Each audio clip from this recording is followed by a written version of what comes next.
আল্লাহ পাক রব্বুল আলামিন বলেন হযরত লুকমান তার সন্তানকে এক নাম্বার উপদেশ দেয়, ইয়া বুনাইয়া লা তুশরিক বিল্লাহ। সন্তান, তোমার প্রতি এক নাম্বার উপদেশ, হে আমার সন্তান, ইয়া বুনাইয়া লা তুশরিক বিল্লাহ, হে সন্তান তুমি মহান আল্লাহ পাক রব্বুল আলামিনের সাথে কাউকে শরীক করিও না। সুবহানাল্লাহ বলেন। এক নাম্বার বলে ইয়া বুনাইয়া লা তুশরিক বিল্লাহ, হে আমার সন্তান আল্লাহ পাক রব্বুল আলামিনের সাথে কাউকে শরীক করিও না। ইন্না শিরকা লাযুলমুন আযীম, নিশ্চয় শিরিক হলো সবচাইতে বড় জুলুম। ভাই দেখবেন অনেক সময় দেখা যায় আপনার অনেকে বিয়ে করেছে কিন্তু সন্তান আদি হয় না, এই রকম আছে না নাই? আপনার সন্তান না হওয়ার পরে কি করে 2 বছর 4 বছর 5 বছর যখন অতিবাহিত হয়ে যায়, তখন সন্তান যখন হয় না, অপারগ হইয়া মাজারে মাজারে ছাগল বকরি গরু মহিষ নিয়া দৌড়াদৌড়ি করে, এই রকম আছে না নাই? তাহলে আমার প্রশ্ন হলো, আপনার যেই মাজারে মাজারে আপনার ছাগল নিয়া বকরি নিয়া দৌড়াদৌড়ি করে, ওই মাজারে যিনি শুয়ে আছেন তিনি কি সন্তান দেওয়ার মালিক? জোরে বলেন। তাহলে সন্তান দেওয়ার মালিক কে? আল্লাহ পাক রব্বুল আলামিন। কোরআনের দলিল আছে, আল্লাহ পাক রব্বুল আলামিন 25তম পারা 7 নম্বর পৃষ্ঠায় সূরাতুশ শূরা 49 নম্বর আয়াত এবং 50 নম্বর আয়াত মহান আল্লাহ পাক রব্বুল আলামিন বলেন, লিল্লাহি মুলকুস সামাওয়াতি ওয়াল আরদ, যে আকাশ জমিনের রাজত্ব একমাত্র মহান আল্লাহ পাক রব্বুল আলামিন। ইয়াখলুকু মা ইয়াশা, তিনি যা ইচ্ছা তা সৃষ্টি করেন। ইয়াহাবু লিমান ইয়াশাউ ইনাসা, আল্লাহ পাক রব্বুল আলামিন যাকে ইচ্ছা কন্যা সন্তান দান করে। ওয়া ইয়াহাবু লিমান ইয়াশাউ যুকুর, আল্লাহ তাআলা যাকে ইচ্ছা পুত্র সন্তান দান করে। পরের আয়াতের মধ্যে বলেন, আউ ইউযাউযুহুম যুকরানা ওয়া ইনাসা, আল্লাহ পাক রব্বুল আলামিন যাকে ইচ্ছা পুত্র সন্তান এবং কন্যা সন্তান উভয়টাই দান করে। ওয়া ইয়াজআলু মা ইয়াশাউ আকিমা, আল্লাহ তাআলা যাকে ইচ্ছা কোনোটাই দান করে না, বন্দা হিসাবে রেখে দেয়। একবার বলি সুবহানাল্লাহ। তাহলে সন্তান দেওয়ার মালিক কে? আল্লাহ পাক রব্বুল আলামিন। আল্লাহ তাআলা অপর এক জায়গায় আপনার সূরাতুন আল্লাহ তাআলা সূরাতুন নূহের 10 নম্বর এবং 11 নম্বর এবং 12 নম্বর আয়াত, 3 আয়াতের মধ্যে মহান আল্লাহ তাআলা যে ইস্তিগফারের 5টা পুরস্কার আল্লাহ পাক রব্বুল আলামিন বিস্তারিত আলোচনা করেছেন। আল্লাহ পাক রব্বুল আলামিন বলেন, ফাকুনতুস্তাগফিরু রাব্বাকুম ইন্নাহু কানা গফফারা, মহান আল্লাহ পাক রব্বুল আলামিন বলেন, এ বান্দা আমি আল্লাহ পাক রব্বুল আলামিন সূরাতুন নূহের 10 নম্বর 11 নম্বর এবং 12 নম্বর আয়াতে আমি আল্লাহ পাক রব্বুল আলামিন ঘোষণা দিলাম, বান্দা তুমি যদি ইস্তিগফারের আমল করো আমি আল্লাহ তাআলা তোমাকে 5টা পুরস্কার দান করব। মহান আল্লাহ তাআলা বলেন, ফাকুনতুস্তাগফিরু রাব্বাকুম ইন্নাহু কানা গফফারা, মহান আল্লাহ তাআলা বলেন, এ বান্দা তুমি যদি ইস্তিগফারের আমল করো আমি আল্লাহ পাক রব্বুল আলামিন 1 নম্বরে যেই পুরস্কারটা দান করব, ইন্নাহু কানা গফফারা, আমি আল্লাহ পাক রব্বুল আলামিন তোমার জীবনের সমস্ত গুনাহ মাফ করে দিব। সুবহানাল্লাহ। আর জোরে বলেন না সুবহানাল্লাহ। মহান আল্লাহ তাআলা বলেন, এ বান্দা তুমি যদি ইস্তেগফারের আমল করো, 2 নাম্বার পুরস্কার ইরসিলিস সামা আলাইকুম মিদরারা, আমি আল্লাহ পাক রব্বুল আলামিন ইস্তিগফারের বদৌলতে আমি আল্লাহ তাআলা রহমতের বৃষ্টি দান করব।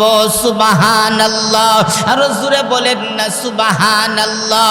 মহান আল্লাহ পাক রব্বুল আলামিন বলেন, বান্দা তুমি যদি ইস্তিগফারের আমল করতে পারো, আমি আল্লাহ 3 নাম্বার পুরস্কার 12 নাম্বার আয়াতের মধ্যে ঘোষণা করলাম, ওয়ায়ুমদিদুকুম বিআমওয়াল।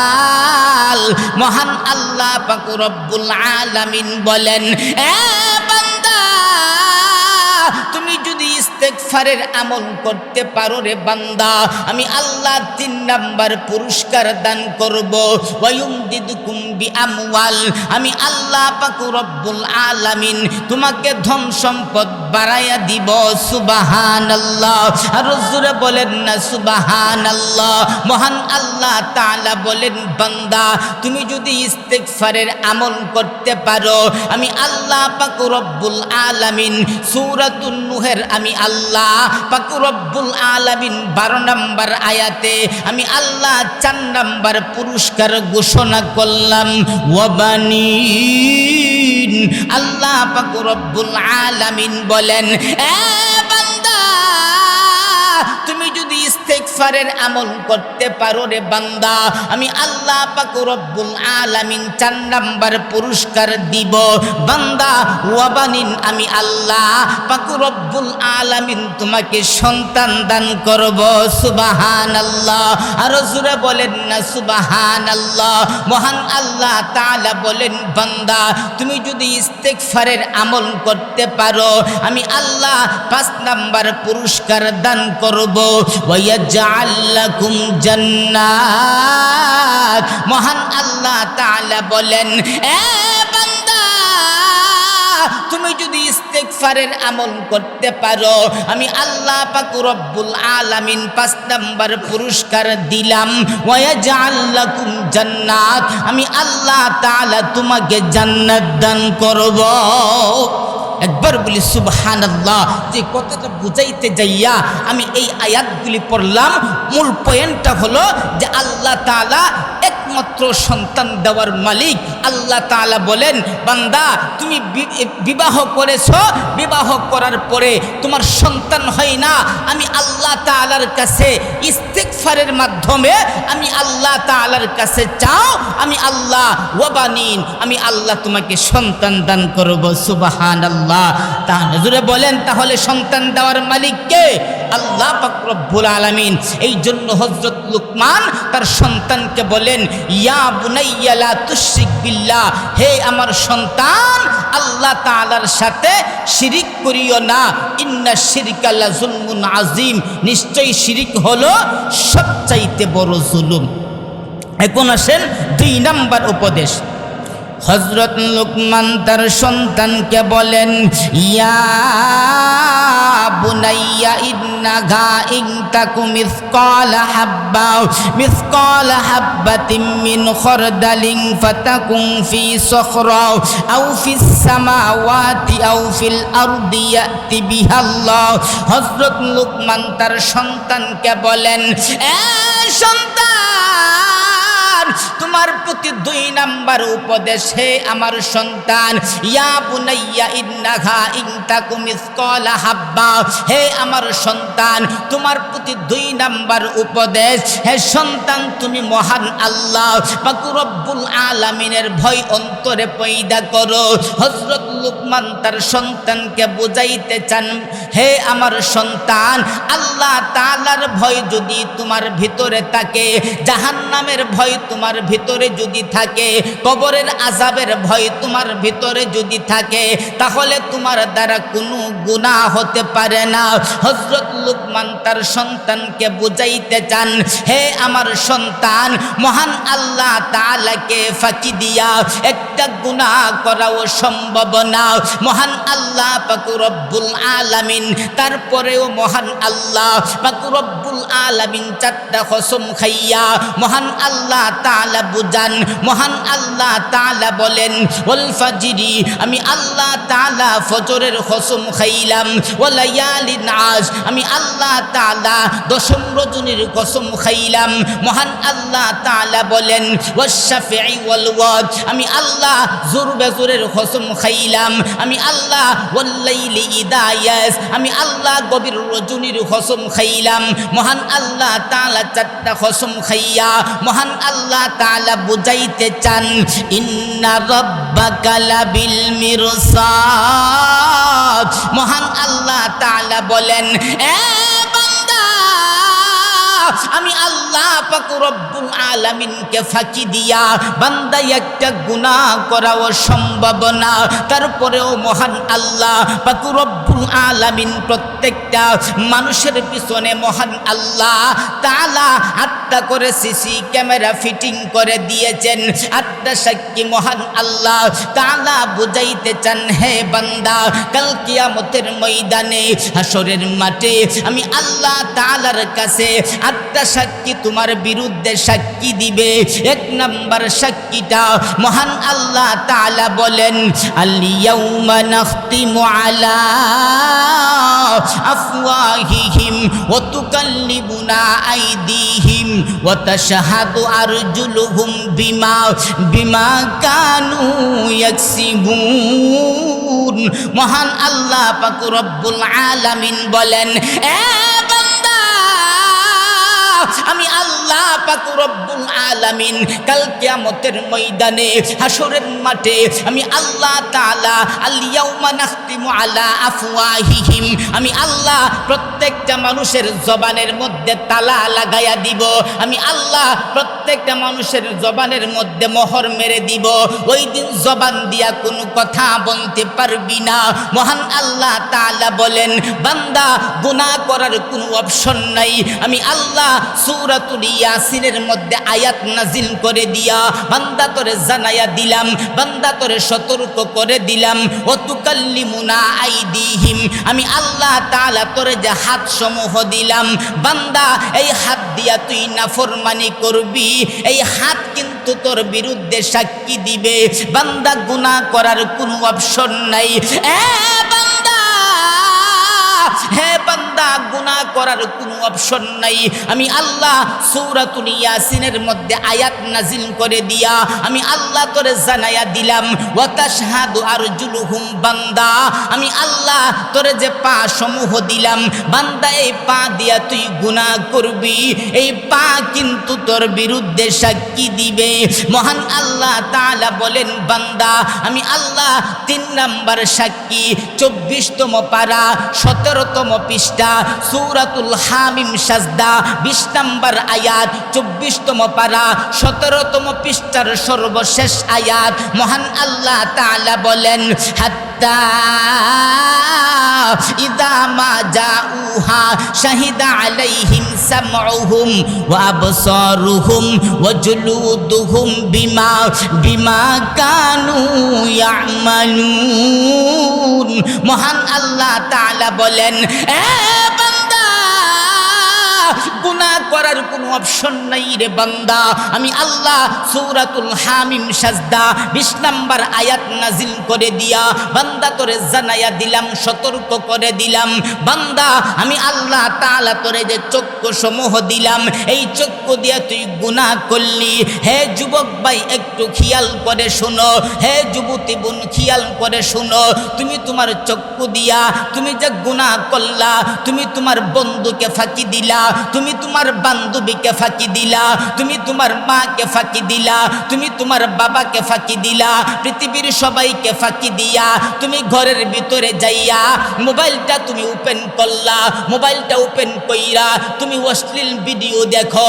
মহান আল্লাহ তাআলা তোমাকে জানায়া দেন এ বান্দা, গুনাহ করার কোনো অপশন নাই রে বান্দা। পৃথিবীর সবাইকে ফাঁকি দিয়া তুমি যেই চক্ষু দিয়া গুনাহ করলা রে বান্দা, এই চক্ষু কিন্তু আবসারুহুম, এই দৃষ্টি শক্তি আমি আল্লাহ সূরাতুল হামিম সাজদা 20 নম্বর আয়াত নাজিল করে দিয়া বান্দা তোরে জানায়া দিলাম, সতর্ক করে দিলাম, বান্দারে এই চক্ষু কিন্তু দৃষ্টি শক্তি তোর বিরুদ্ধে সাক্ষী দিবে।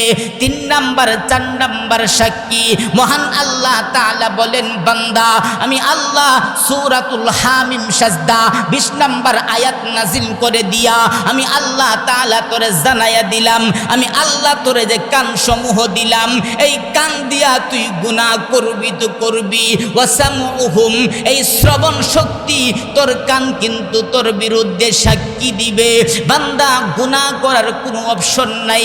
5 নম্বর সাক্ষী আমি আল্লাহ সূরাতুল হামিম সাজদা 20 নম্বর আয়াত নাজিল করে দিয়া আমি আল্লাহ তোরে জানায়া দিলাম, সতর্ক করে দিলাম। ওয়াজুলুদুহুম বিমা কানু ইয়ামালুন, জিলদুন মানে হইল শরীরের চামড়া।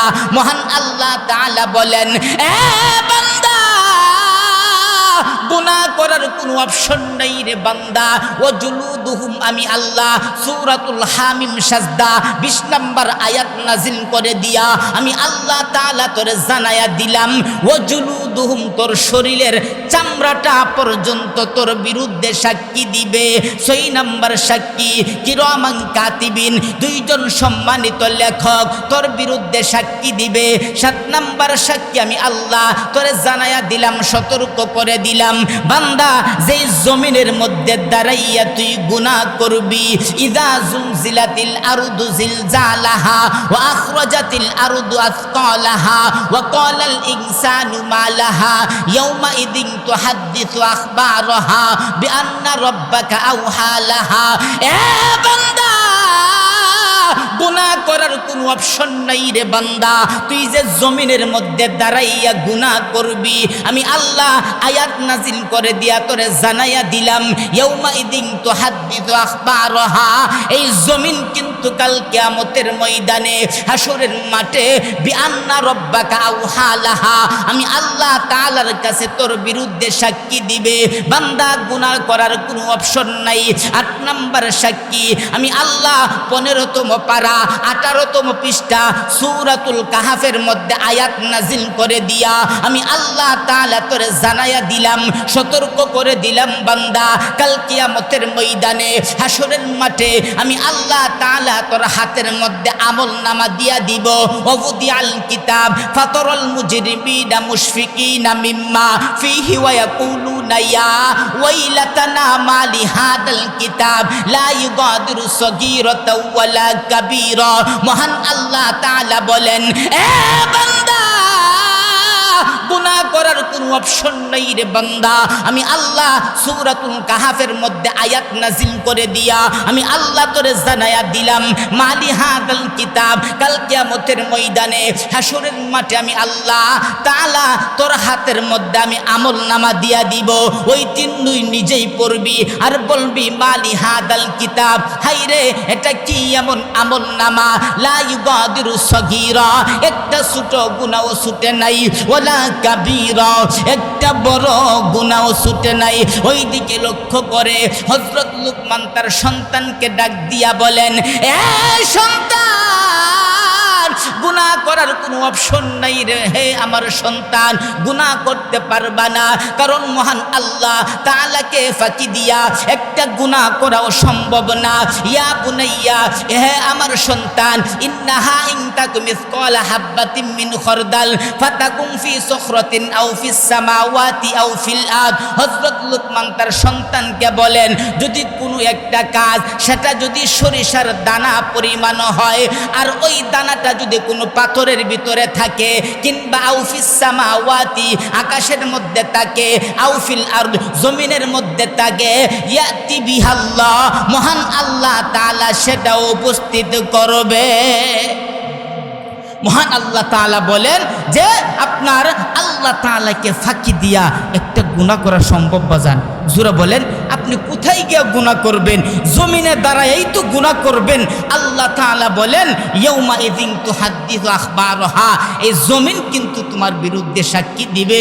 বান্দা ও আমার আল্লাহ বলেন, বান্দা তুই তো হাত দিয়া গুনাহ করবি, হাত তোর বিরুদ্ধে সাক্ষী দিবে। পা দিয়া গুনাহ করবি, পা সাক্ষী দিবে। চক্ষু দিয়া গুনাহ করলি, সবাইকে ফাঁকি দিলি, আমি আল্লাহ জানায়া দিলাম। ওয়া আবসারুহুম, চক্ষু তোর বিরুদ্ধে সাক্ষী দিবে। কান দিয়া তুই গুনাহ করলি, আমি আল্লাহ তোরে জানায়া দিলাম। ওয়া সামউহুম, কান তোর বিরুদ্ধে সাক্ষী দিবে, আমি আল্লাহ তোরে জানায়া দিলাম। ওয়া জুলুদুহুম বিমা কানু ইয়ামালুন, তোর শরীরের চামড়াটা পর্যন্ত তোর বিরুদ্ধে সাক্ষী দিবে, আমি আল্লাহ তোরে জানায়া দিলাম। কিরামান কাতিবিন, দুইজন সম্মানিত লেখক তোর বিরুদ্ধে সাক্ষী দিবে, আমি আল্লাহ তোরে জানায়া দিলাম। ইয়াউমা ইদিন তুহাদ্দিসু আখবারহা, হে বান্দা তুই যে গুনাহ করবি জমিনে দাঁড়াইয়া, এই জমিন কিন্তু তোর বিরুদ্ধে ইয়াউমা ইদিন তুহাদ্দিসু আখবারহা, আমি আল্লাহ তাআলার কাছে বিআন্না রাব্বাকা ওয়ালাহা, আমি আল্লাহ তাআলার কাছে তোর বিরুদ্ধে সাক্ষী দিবে। আমি আল্লাহ আয়াত নাজিল করে দিয়া তোরে জানায়া দিলাম, হাসরের মাঠে তোর আমলনামা তোর হাতেই দিয়া দিব। ওই দিন তুই নিজেই পড়বি, মালি হাদাল কিতাব, হাইরে এটা কি এমন আমলনামা, লা ইউগাদিরু সগীরা, একটা ছোট গুনাহও ছুটে নাই, ওয়ালা কাবীরা, একটা বড় গুনাহও ছুটে নাই। তাহলে কোনো গুনাহ করার কোনো অপশন আছে বাজান? জোরে বলেন, অপশন আছে? তাহলে গুনাহ করা যাবে? গুনাহ করা যাবে না। এই জন্য হযরত লুকমান বলেন, হে আমার সন্তান, এমন কোনো একটা কাজ যেটা যে তোমার মিসকালা যাররা, একটা সরিষার দানা পরিমাণ, সেটা যদি ফাতাকুম ফি সখরা, সেটা যদি কোনো একটা পাথরের ভিতরে থাকে, কিংবা আও ফিস সামাওয়াতি, আকাশের মধ্যে থাকে, আও ফিল আরদ, কিংবা জমিনের মধ্যে থাকে, ইয়াতি বিহাল্লাহ, মহান আল্লাহ তাআলা সেটা উপস্থিত করবে। এই জন্য হযরত লুকমান বলেন যে 2 নাম্বারটা হলো আল্লাহ তাআলার ভয় তোমার ভিতরে রাখো। তারপরে 3 নাম্বার উপদেশ হযরত লুকমান তার সন্তানকে দেয়। কষ্ট হচ্ছে আপনাদের বাজার? বুঝতেছেন তো কথা? হযরত লুকমান তার সন্তানকে 3 নাম্বার উপদেশ দেয়। ইয়া বুনাইয়া আকিমিস সালাত ওয়া'মুর বিল মা'রুফি ওয়ানহা আনিল মুনকার ওয়াসবির আলা মা আসাবাক ইন্না যালিকা মিন আজমিল উমুর। হযরত লুকমান তার সন্তানকে 3 নাম্বার উপদেশ দেয়, ইয়া বুনাইয়া আকিমিস সালাহ, হে আমার সন্তান নামাজ প্রতিষ্ঠা করো। একবার বলি সুবহানাল্লাহ, আরো জোরে বলেন না সুবহানাল্লাহ। এখন আসেন, হযরত লুকমান তার সন্তানকে কেন নামাজের উপদেশ দিলেন? হযরত লুকমান কেন তার সন্তানকে নামাজের উপদেশ দিলেন সেটা বুঝতে গেলে আমাদেরকে অন্য একটা আয়াত নিয়ে অল্প কিছু সময় আমাদেরকে আলোচনা করতে হবে। তারপর আবার আমাদেরকে ঘুরে আয়াতে আসবো ইনশাআল্লাহ। একটু সময় দিবেন তো ইনশাআল্লাহ? কোনো ফাঁকি ঝুঁকি হবে না, কোরআনে যা আছে তাই বলবো ইনশাল্লাহ। কোরআনের বাহির থেকে একটা কথাও বলবো না। আল্লাহ পাক রব্বুল আলামিন বলেন, সানুরিহিম আয়াতিনা ফিল আফাকি ওয়া ফি আনফুসিহিম হাত্তা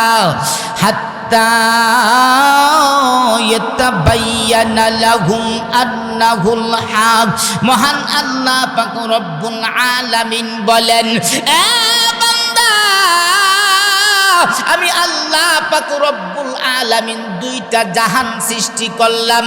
একটা হলো বড় জাহান আর একটা হলো ছোট জাহান। হে বান্দা, আমি আল্লাহ তাআলা যে বড় জাহানটা বানাইলাম, ওই বড় জাহানটার নাম হলো আফাক। আমি আল্লাহ যে ছোট জাহানটা বানাইলাম, এই জাহানটার নাম হলো আনফুস। মহান আল্লাহ তাআলা বলেন, এ বান্দা, বড় জাহান বলতে কি বুঝো তোমরা জানোনি?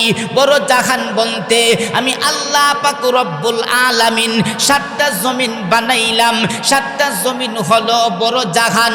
বান্দা, আমি 7টা জমিনকে আমি আল্লাহ একটা পাথরের উপরে রেখে দিলাম। এই পাথরটাও হলো বড় জাহান। আমি আল্লাহ এই পাথরটাকে একটা মাছের পিঠের উপরে রেখে দিলাম। এই মাছটাও হলো বড় জাহান। আমি আল্লাহ তাআলা এই মাছটা মানুষটাকে আমি আল্লাহ পাক রব্বুল আলামিন পানির উপরে রেখে দিলাম। এই পানিটাও হলো বড় জাহান। আমি আল্লাহ এই পানিটাকে আমি আল্লাহ একটা প্লেটের মধ্যে রেখে দিলাম। এই প্লেটটাও হলো বড় জাহান। আমি আল্লাহ এই প্লেটটাকে কোথাও রাখি নাই, আমি আল্লাহ ভাসমান অবস্থায় রেখে দিলাম, সেটাও হলো বড় জাহান। এখন আসেন উপরের দিকে দিয়া মহান আল্লাহ তাআলা বলেন আমি আল্লাহ 7টা আকাশ বানাইলাম। 7টা আকাশও হলো বড় জাহান। 7টা আকাশ ফাড়ি দিয়া আরেকটা বিশাল শূন্য স্থান, সেটাও হলো বড় জাহান। একটা বিশাল শূন্য স্থান ফাড়ি দিয়া হযরত মিকাইল আলাইহিস সালাতু ওয়াস সালামের অফিস, সেটাও হলো বড় জাহান। আরেকটা শূন্য স্থান ফাড়ি দিয়া হযরত ইসরাফিল আলাইহিস সালাতু ওয়াস সালামের অফিস, ওইটাও হলো বড় জাহান। আরেকটা শূন্য স্থান ফাড়ি দিয়া হযরত জিবরাইল আলাইহিস সালাতু ওয়াস সালামের অফিস, এটাও হলো বড় জাহান। আরেকটা শূন্য স্থান ফাড়ি দিয়া হযরত আজরাইল আলাইহিস সালাতু ওয়াস সালামের অফিস, সেইটাও হলো বড় জাহান। আরেকটা শূন্য স্থান ফাড়ি দিয়া সিদরাতুল মুনতাহা সীমান্ত এলাকা, ওইটাও হলো বড় জাহান। মহান আল্লাহ তাআলা বলেন এ বান্দা সিদরাতুল মুনতাহা ফাড়ি দিয়া আরেকটা বিশাল শূন্য স্থান ফাড়ি দিয়া 4টা নহর আছে। 2টা নহরের কালেকশন জান্নাতের সাথে, 2টা নহরের কালেকশন জাহান্নামের সাথে। মহান আল্লাহ তাআলা বলেন সেইটাও হলো বড় জাহান। আরেকটা শূন্য স্থান ফাড়ি দিয়া লৌহে মাহফুজ, সেটাও হলো বড় জাহান। আরেকটা বিশাল শূন্য স্থান ফাড়ি দিয়া আরশে আজিম, সেইটাও হলো বড় জাহান। সুবহানাল্লাহ, আর জোরে বলেন না সুবহানাল্লাহ। মহান আল্লাহ তাআলা বলেন এ বান্দা উপরের দিক দিয়া আরশে আজিম থেকে শুরু করে নিচের দিক দিয়া পাতাল পর্যন্ত মানুষ ব্যতীত যা কিছু আছে সব কিছু মিলাইয়া হলো বড় জাহান। বান্দা যেই কোনো বড় জাহানের যেই কোনো একটা অঙ্গ নিয়ে তুমি যদি গবেষণা করো, আমি আল্লাহ তাআলাকে চিনা তোমার জন্য যথেষ্ট হইয়া যাইব। একবার বলি সুবহানাল্লাহ। মহান আল্লাহ তাআলা বলেন আরশে আজিম থেকে নিয়া পাতাল পর্যন্ত ব্যাখ্যা দেওয়ার টাইম নাই। সব কিছু মানুষ ব্যতীত যা কিছু আছে সব কিছু নিয়া হলো বড় জাহান। যেই কোনো একটা অঙ্গ নিয়া তুমি যদি গবেষণা করো, আমি আল্লাহ তাআলাকে চিনা তোমার জন্য যথেষ্ট হইয়া যাইব। একবার বলি সুবহানাল্লাহ। তাহলে ছোট জাহান কোনটা?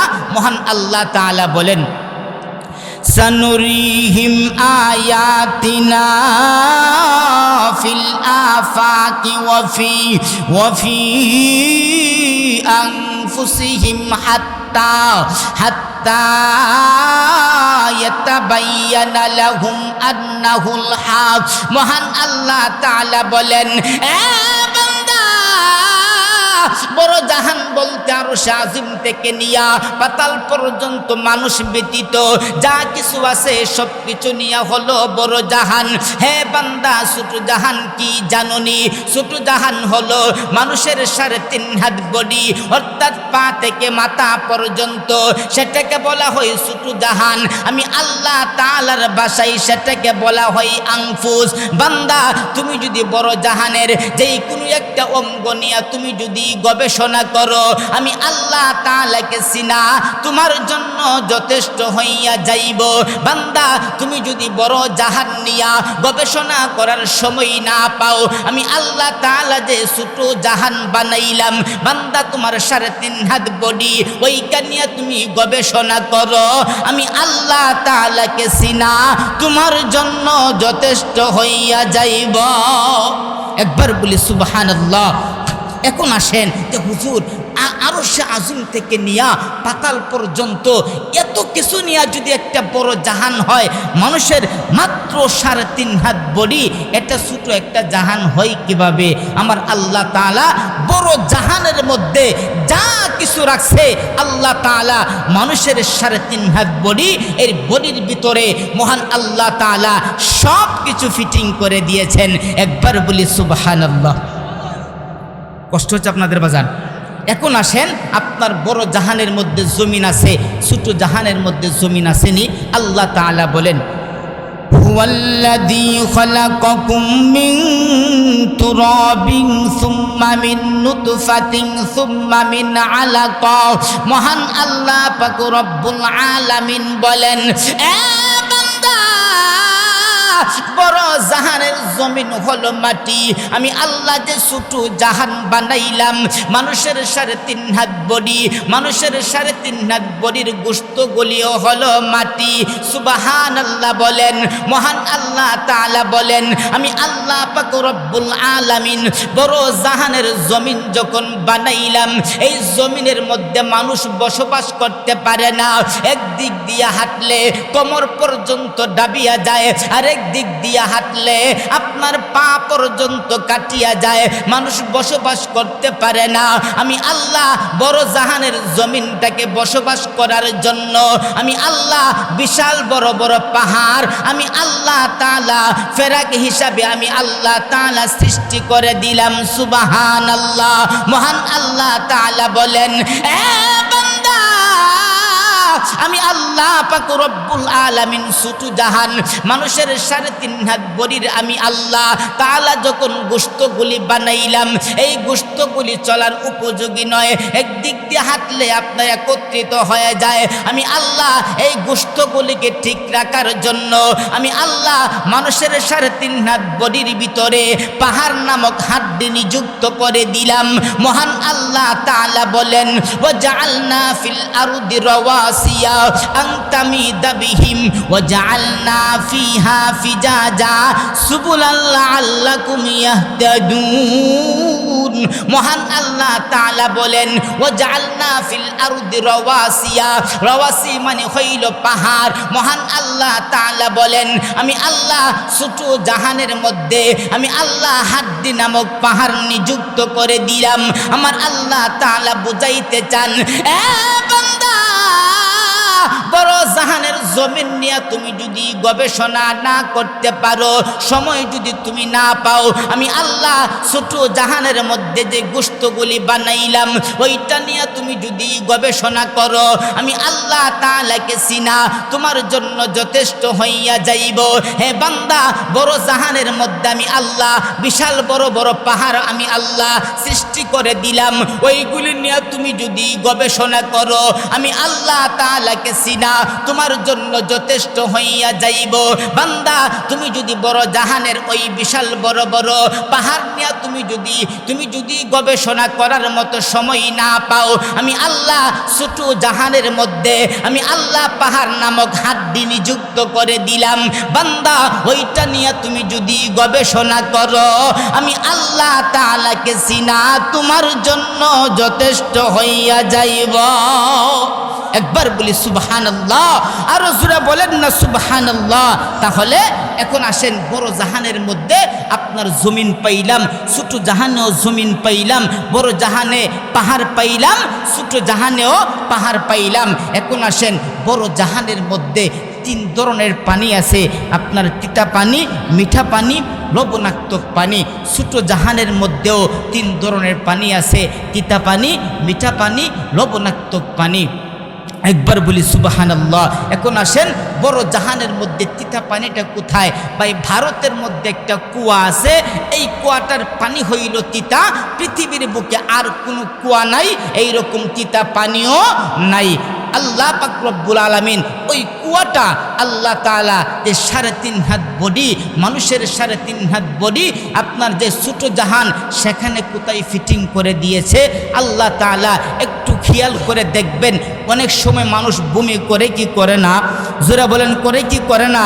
দেখবেন বমি করার আগে একটা আপনার পানি আসে, ওই আপনার বমি করার পরেও পানি আসে, ওই পানিটা কেমন লাগে? জোরে বলেন, কেমন লাগে? তিতা লাগে না?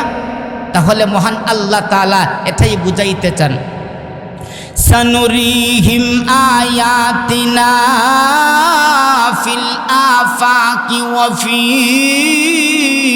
আনফুসিহিম হাত্তা ইয়াতাবায়ানা লাহুম আন্নাহুল হক।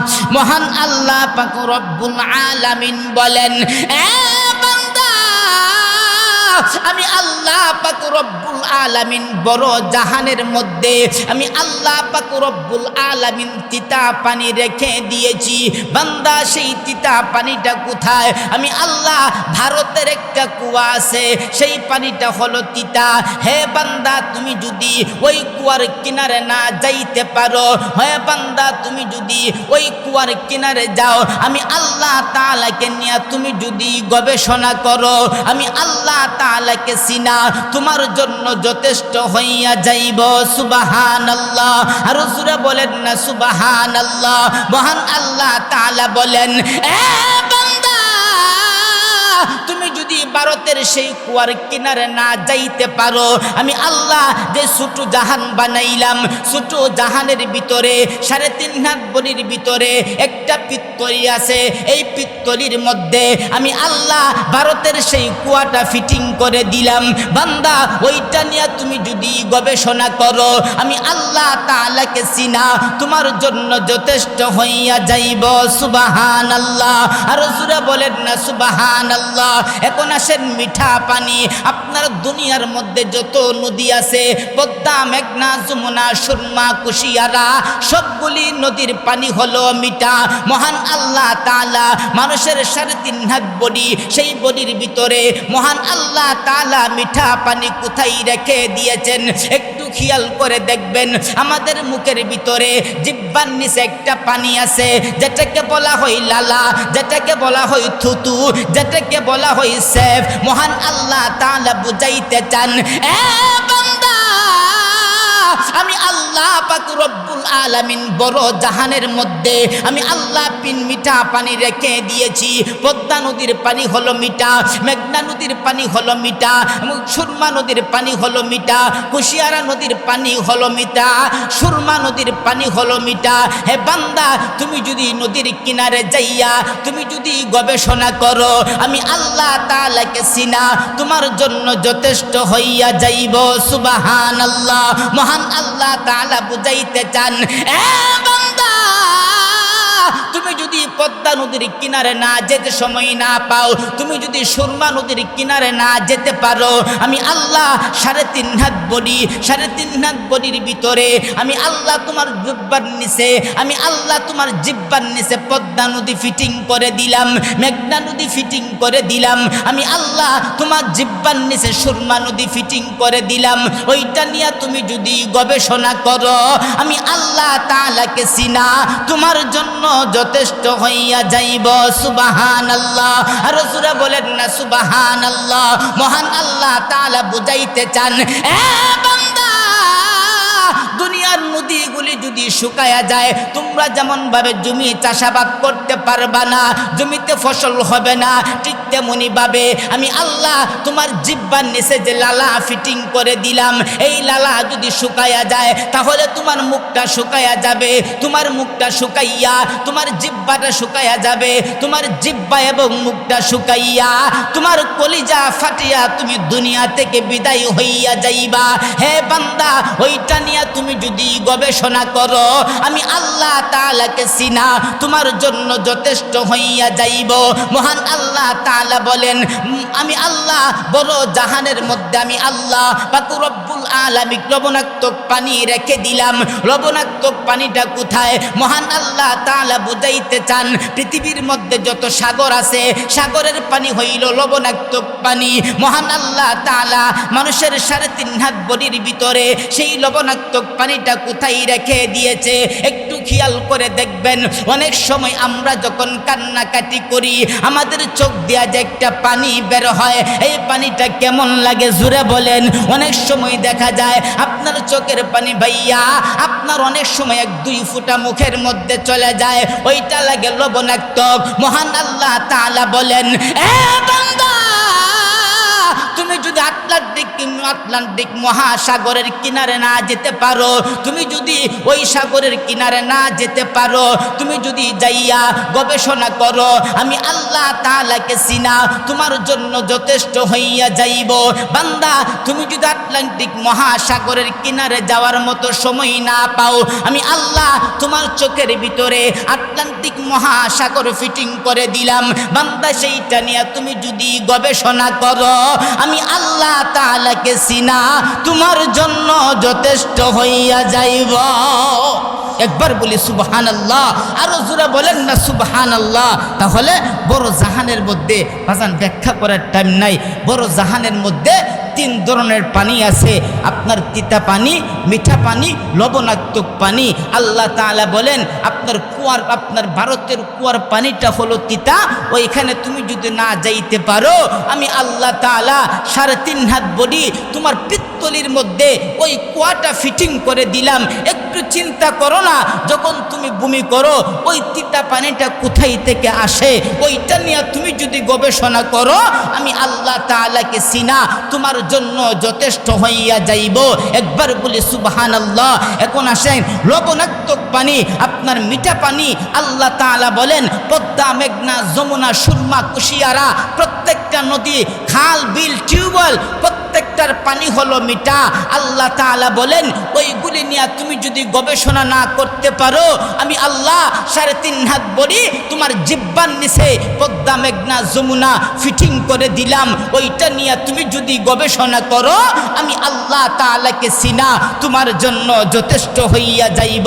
একবার বলি সুবহানাল্লাহ।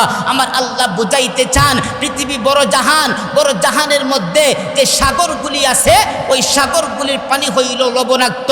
তুমি যদি আটলান্টিক মহাসাগরের কিনারে তুমি যদি না যাইতে পারো, বঙ্গোপসাগরের কিনারে তুমি যদি না যাইতে পারো, আমি আল্লাহ 3.5 হাত বলি তোমার চোখের ভিতরে আমি আল্লাহ তাআলা, আমি আল্লাহ বঙ্গোপসাগর ফিটিং করে দিলাম।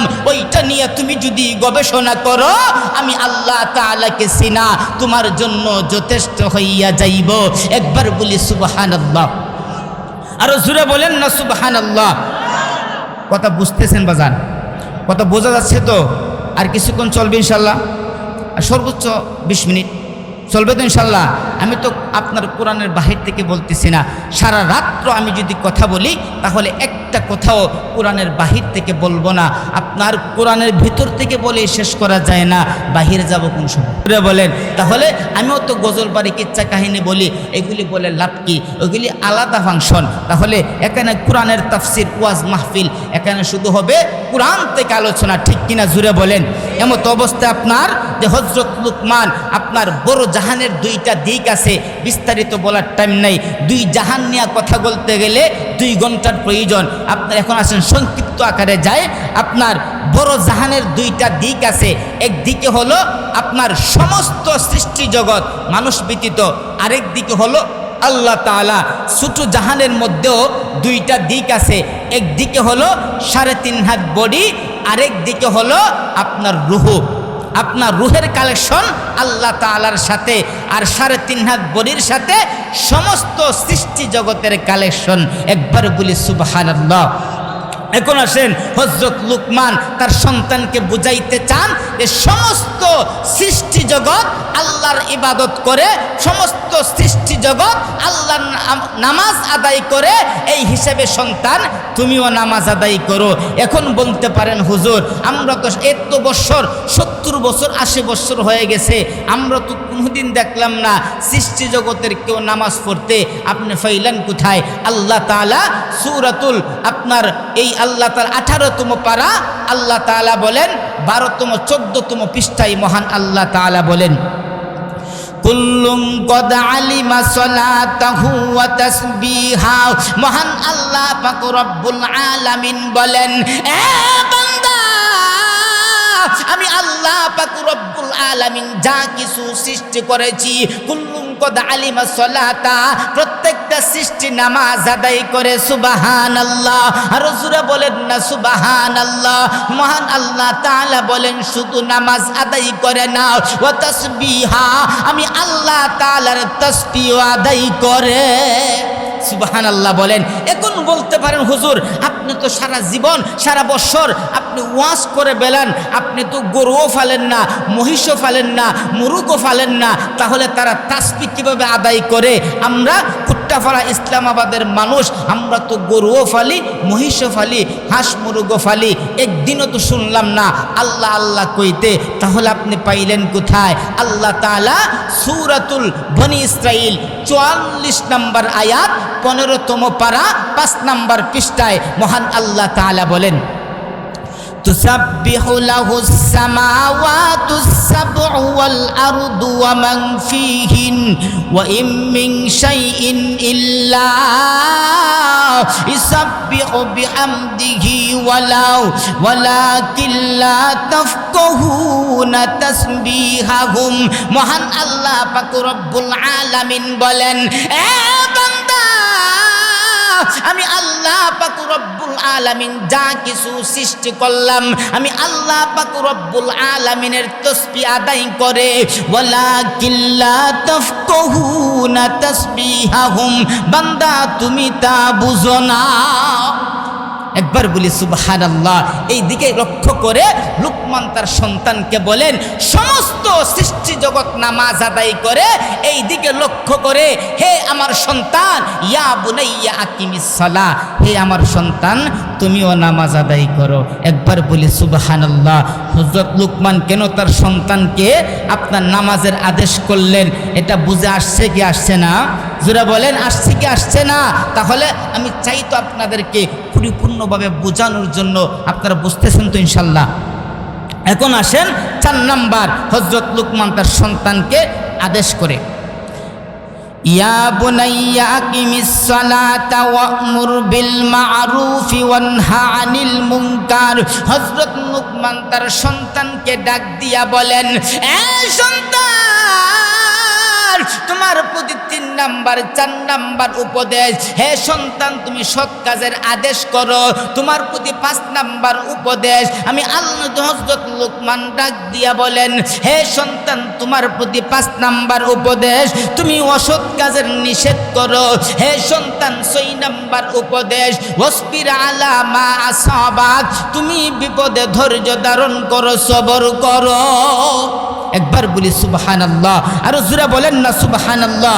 শুধু আপনার গুণগুলি টাচ দেওয়া যায়। এখন আসেন 7 নাম্বার, তখন আপনার হযরত লুকমান তার সন্তানকে বলেন, ওয়ালা তুসাইর খাদ্দাকা লিন্নাস।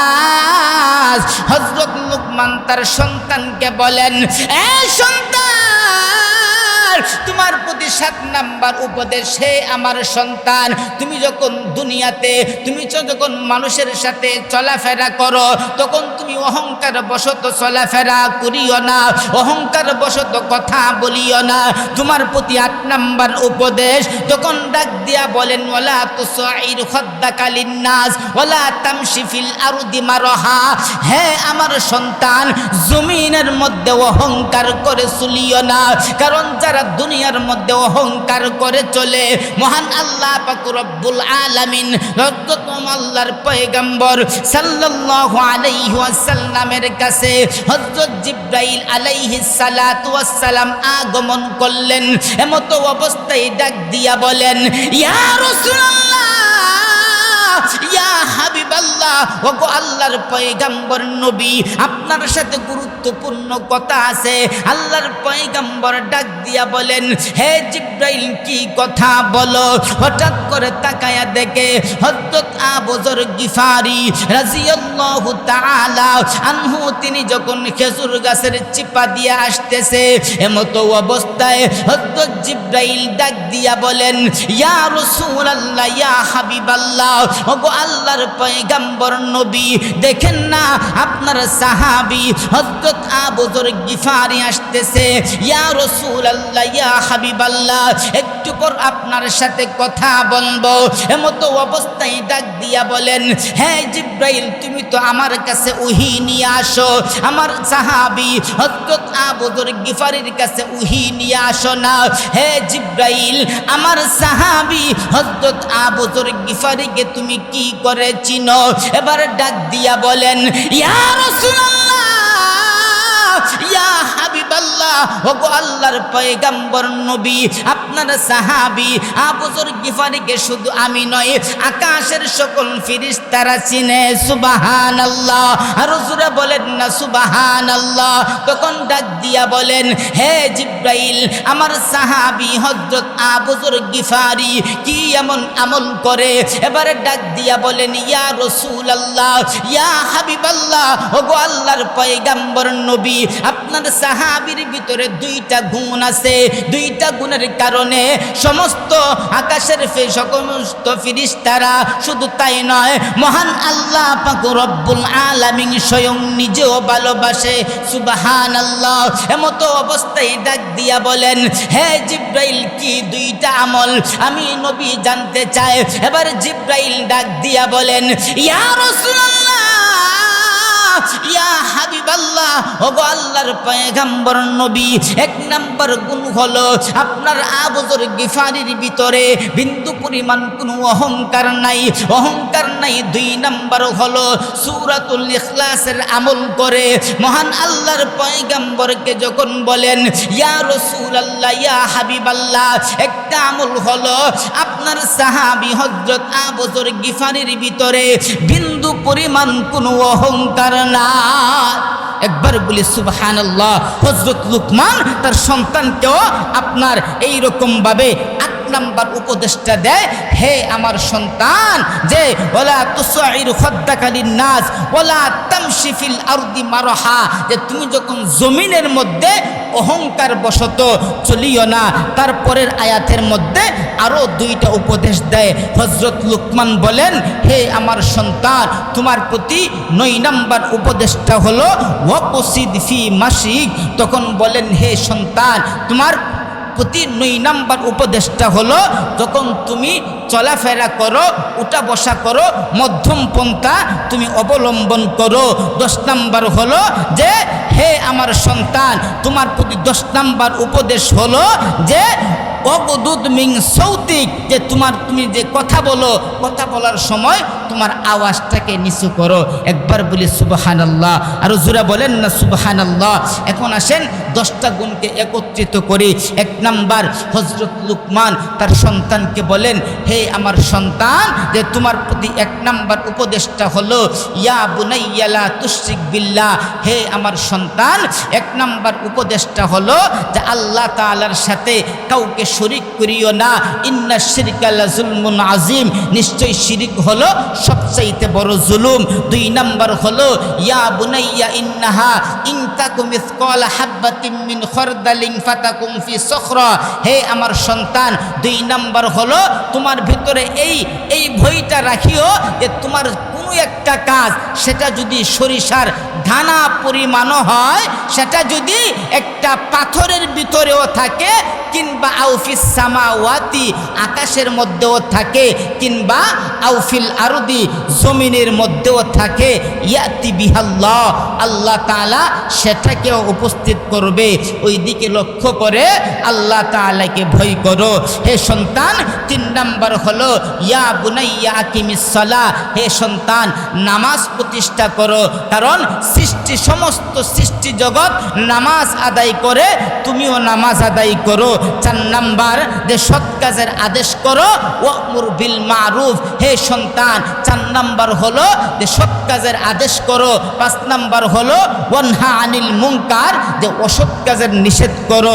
তারপরে বলেন 6 নাম্বার হলো ওয়াসবির আলা মা আসাবাক। হে সন্তান, যে তুমি সবর করো, ধৈর্য ধারণ করো। 7 নাম্বার হলো ওয়ালা তুসাইর খাদ্দাকা লিন-নাস। হে সন্তান, তুমি যখন মানুষের সাথে উঠা বসা করো, অহংকার বশত চলাফেরা করিও না।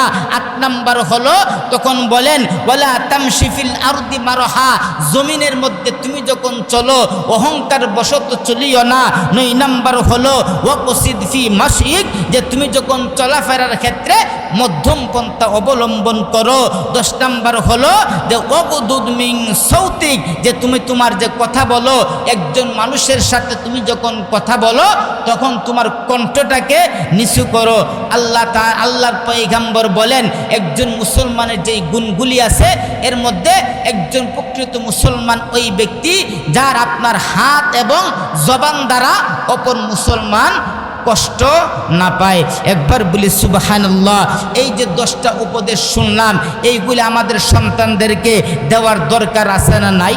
জোরে বলেন। এই আদেশগুলি আমাদের সন্তানদেরকে যদি দেই, এই উপদেশগুলি আমাদের সন্তানদেরকে যদি করি, তাহলে আমার সন্তান কোনোদিন মদখুর হবে, জুয়াখুর হবে, কোনোদিন জিনাখুর হবে, এরকম আপনার কোনোদিন পরকিয়া করবে না। আচ্ছা, একজন মুসলমান বুকের মধ্যে হাত দেওয়া বলেন তো, এই যে 10টা উপদেশ বললাম, কয়টা উপদেশ আপনার সন্তানকে বলছেন? একটা।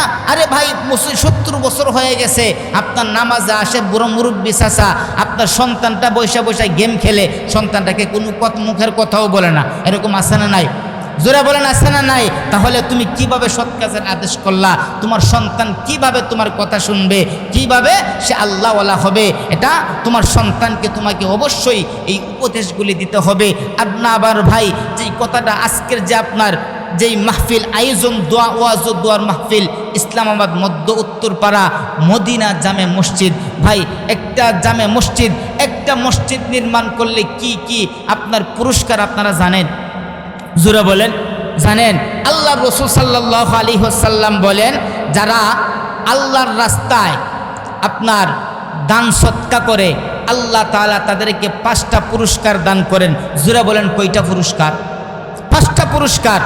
আল্লাহর নবী সাল্লাল্লাহু আলাইহি ওয়াসাল্লাম বলেন, 1 নাম্বার, আল্লাহর নবী বলেন, তোমরা যদি আল্লাহ তাআলার প্রিয় বান্দা হতে চাও তাহলে তোমরা আল্লাহর রাস্তায় দান সৎকা করো, আল্লাহ তাআলা তোমাদেরকে ভালোবাসবে, মহব্বত করবে। একবার বলি সুবহানাল্লাহ। তাহলে আমরা আল্লাহ তাআলার প্রিয় বান্দা হতে চাই কি চাই না? জোরে বলেন, চাই কি চাই না? আল্লাহর নবী বলেন, 2 নাম্বার, হে আমার সাহাবীরা, হে আমার মায়ার উম্মতেরা, তোমরা যদি সুস্থ নেক হায়াত পেতে চাও তাহলে আল্লাহর রাস্তায় দান সৎকা করো, আল্লাহ তাআলা তোমাদেরকে সুস্থ নেক হায়াত দান করবে। একবার বলি সুবহানাল্লাহ। আরো জোরে বলেন না সুবহানাল্লাহ। 3 নাম্বার, আল্লাহর নবী বলেন, তোমরা যদি রিজিক বৃদ্ধি পেতে চাও তাহলে আল্লাহর রাস্তায় দান সৎকা করো, আল্লাহ তাআলা তোমাদের রিজিকের মধ্যে বরকত দান করবে।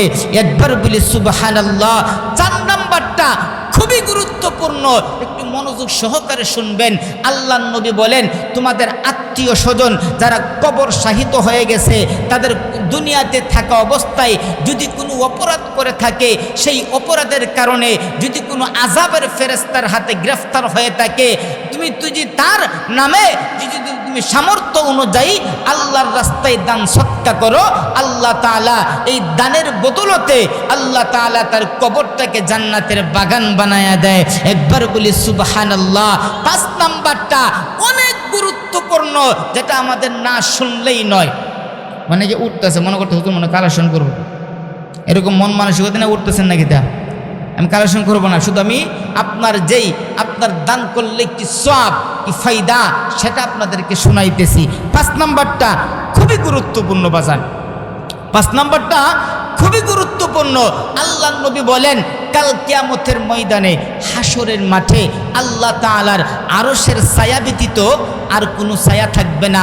আল্লাহর নবী বলেন, ওই দিন সূর্যটা মাথা থেকে মাত্র অর্ধ হাত উপরে থাকবে, মাত্র অর্ধ হাত উপরে থাকবে। আর বর্তমানে যে সূর্যটা আপনার কতটুকু বড় জানেন বাজান? এই দুনিয়ার চাইতে সূর্যটা 13 লক্ষ গুণ বড়। সুবহানাল্লাহ বলেন। এই সূর্যটা দুনিয়ার চাইতে, দুনিয়া থেকে আপনার উপরের দিকে 9 কোটি 30 লক্ষ মাইল উপরে, 9 কোটি 30 লক্ষ মাইল উপরে। ওই সূর্যের আলোর গতি আপনার প্রতি সেকেন্ডে 1,86,000 মাইল। সুবহানাল্লাহ বলেন না? আপনার 60 সেকেন্ডে 1 মিনিট, প্রতি সেকেন্ড 1 সেকেন্ড আপনার আলোর গতি, সূর্যের আলোর গতি প্রতি সেকেন্ডে 1,86,000 মাইল। 1,86,000 মাইল গতিতে ওই সূর্যের আলোটা দুনিয়াতে আসতে সময় লাগে 8 মিনিট। কয় মিনিট? জোরে বলেন, কয় মিনিট? 8 মিনিট।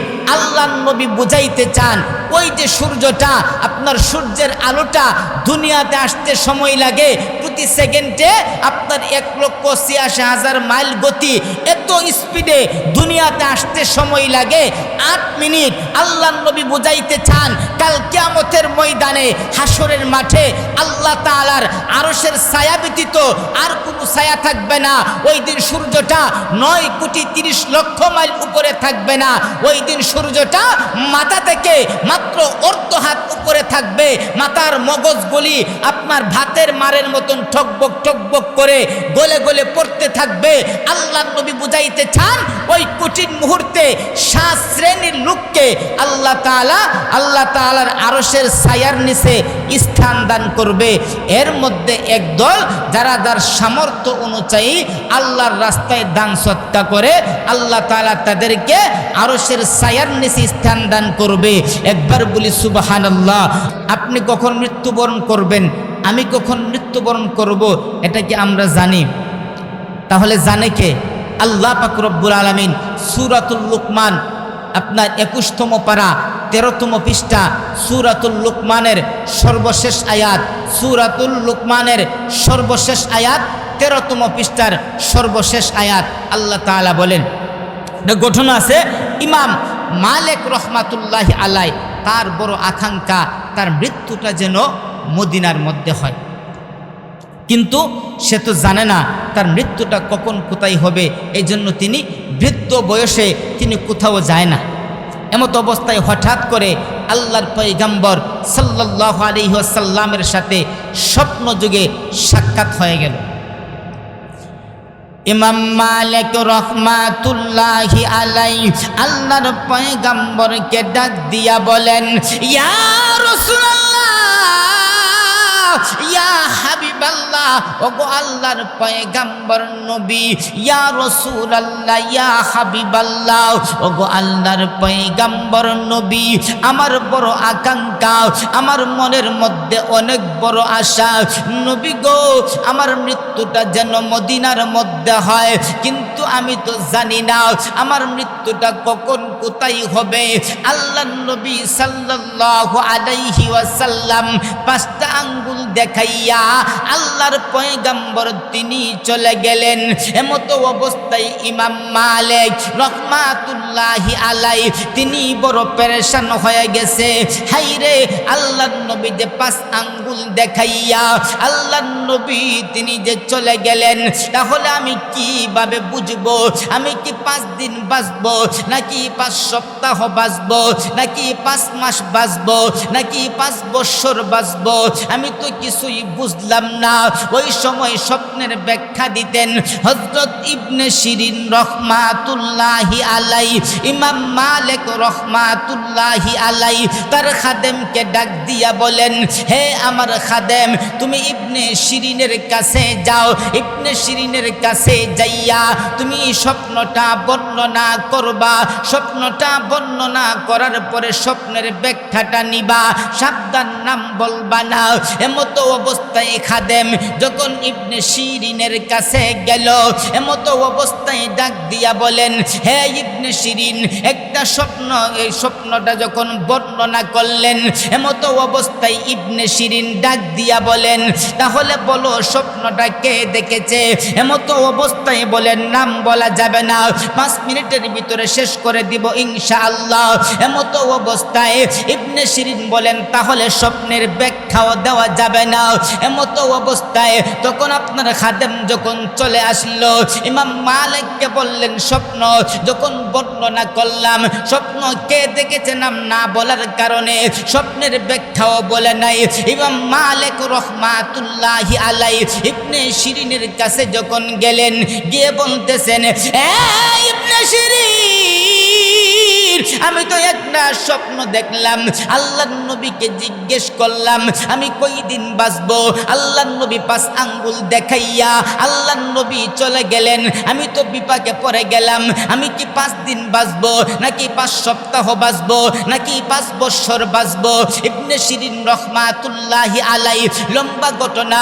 ইবনে শিরিন ডাক দিয়া বলেন, এই ইমাম মালিক, আল্লাহর পয়গম্বর সাল্লাল্লাহু আলাইহি ওয়াসাল্লাম 5 আঙ্গুল দেখাইয়া আপনি 5 দিন বাঁচবেন ওই দিকেও ইঙ্গিত করে নাই, আপনি 5 বছর বাঁচবেন ওই দিকেও ইঙ্গিত করে নাই। আল্লাহর নবী সাল্লাল্লাহু আলাইহি ওয়াসাল্লাম সূরাতুল লুকমানের শেষ আয়াতের দিকে ইঙ্গিত করে বুঝাইতে চান, হে ইমাম মালিক, 5টা জিনিসের ইলম আল্লাহ তাআলা ব্যতীত কেউ জানে না। 1 নাম্বার হলো ইন্নাল্লাহা, নিশ্চয়ই আল্লাহ, ইনদাহু ইলমুস সাআ, কিয়ামত কখন সংঘটিত হবে আল্লাহ তাআলা ব্যতীত কেউ জানে না। 2 নাম্বার হলো ওয়ায়ুনাজ্জিলুল গায়ব, বৃষ্টি কখন কোথায় হবে আল্লাহ তাআলা ব্যতীত কেউ জানে না। 3 নাম্বার হলো ওয়ায়ালামু মা ফিল আরহাম, মার রেহেমের মধ্যে কি সন্তান আছে, ছেলে সন্তান আছে নাকি মেয়ে সন্তান আছে আল্লাহ তাআলা ব্যতীত কেউ জানে না। 4 নাম্বার হলো ওমা তাদরি নাফসুম মাযা তাকসিবু গাদা, তুমি আগামীকাল কি করবা আল্লাহ তাআলা ব্যতীত কেউ জানে না। 5 নাম্বার হলো ওমা তাদরি নাফসুম বিআইয়ি আরদিন তামুত, তোমার মৃত্যু কখন কোথায় কিভাবে হবে আল্লাহ তাআলা ব্যতীত কেউ জানে না। এই ইমাম মালিক, আপনি যে আল্লাহর পয়গম্বর সাল্লাল্লাহু আলাইহি ওয়াসাল্লামকে আপনি প্রশ্ন করলেন আপনি কতদিন বাঁচবেন, আল্লাহর নবী ওই আয়াতের দিকে ইঙ্গিত করে বুঝাইলেন, হে ইমাম মালিক, সেই একমাত্র মহান আল্লাহ তাআলাই জানে। একবার বলি সুবহানাল্লাহ। তাহলে আমরা যে আজকে অনেকেই আছে আজকে এশারের নামাজ আদায় করে নাই, খোদা না করুক আমরা তো জানি না মৃত্যু কখন কোথায় হবে। তাহলে যদি আপনার আমার মৃত্যুটা ফজরের আগে হয়ে যায় আল্লাহ তাআলার কাছে কি জবাব দিব?